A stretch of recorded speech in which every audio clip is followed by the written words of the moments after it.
let's talk about part two in this mini-series. Let's talk about purpose and how your life matters and my life matters. Let's talk about how that just transforms our lives. Think about it. How many of us go through life, if you have a health problem, an addiction, if you have some type of thing just comes up in your life and you're sort of just living through life and going through the motions of life, you feel like, do I really have a purpose? Do I really matter?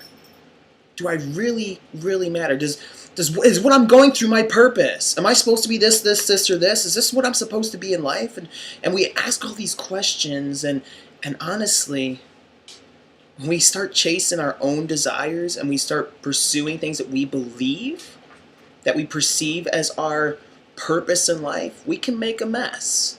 Let's be honest. God says that He knows the plans that He has for us. Plans to give us a future and a hope. Tells me something. My plans versus God's plans are probably not the same. So on your road to transformation, on your road to becoming the best version of you, you have to recognize that God has a purpose for your life. And our purpose isn't to waste it. Our purpose isn't just to sit on our butts in a chair and be lazy while the weight just comes right on. Our purpose isn't to be have an addiction to a drug or a substance or food. I don't care what it is. That's not what we're made for. That wasn't and never will be our purpose. Our purpose goes so much deeper than that. God knows the plans that He has for our lives. Isn't that good news? So we learned last time that He loves us. Don't you think the one who loves us also will love us enough to direct our lives?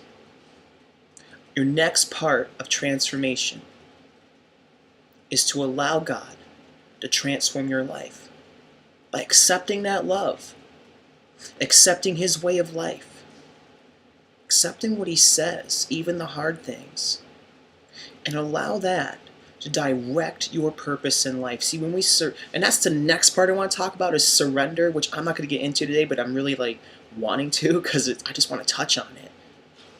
But once we get to that point, we recognize who God is and what He wants to do with us and how He has a purpose for our lives. Life starts to make sense. It's not in the things that we are probably doing right now. Because if we're going to be honest, how we live our lives apart from His purpose and His plans, broken results. I mean, does food really make us happy? Does that give us purpose? I mean, does it really make me happy? No, because I go back to it sometimes 30 minutes later, wanting more. Does a drug really contain us and help us to understand we have a purpose in life? No, because once you come to a low, you want more. Does alcohol, does that bottle, does that shot truly help us to know a purpose? Does it truly give us purpose in life? Because if it did, we wouldn't have to keep going back to it, would we? I mean, we wouldn't have to keep, oh, gotta have more, gotta have more, gotta have more. Because once we come down off that, that feeling of feeling good and oh, wow, we need more of it. And sometimes we become so addicted that it takes our lives. You tell me, is that a purpose to live for? Is that something to live for? No. It may seem fun, but it's destroying us. And I'm not here to bash, because I have my problems too. I'm just telling you, there's so much more to live for than the temporary things that just give us a high. That's including food. He has a purpose for our lives. Let's search Him out. Let's recognize who He is. Let's grasp onto that love. And let's allow God to transform our lives, to love us, and to show us our purpose. One Step Nation, I'm hoping that you're getting this.